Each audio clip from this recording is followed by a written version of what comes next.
গর্ভাবস্থায় কি খুব বেশি খিদে পাচ্ছে? তো গর্ভাবস্থায় খুব বেশি খিদে পাওয়া কিন্তু একটা নির্দিষ্ট দিকেই ইঙ্গিত করে, যেটা আমরা সাধারণত বুঝতে পারি না। তো সেই বিষয়ে আজকের আলোচনার সাথে থাকতে হলে অবশ্যই চ্যানেলটিকে সাবস্ক্রাইব করে রাখতে হবে এবং পাশে থাকা যে বেল আইকন রয়েছে সেটাকেও প্রেস করে রাখতে হবে।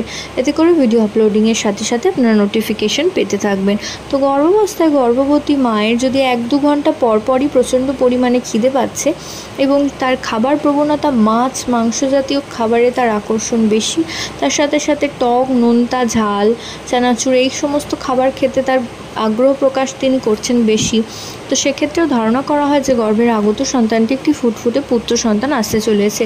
তো গর্ভাবস্থায় যদি দেখেন কোনো গর্ভবতী মায়ের খুব বেশি খিদে পাচ্ছে, অর্থাৎ 1-2 ঘন্টা খাওয়ার 1 ঘন্টা পরেই আবারও খিদে পেয়ে যাচ্ছে, তো এটা কিন্তু অবশ্যই গর্ভে পুত্র সন্তানকে ইঙ্গিত করে।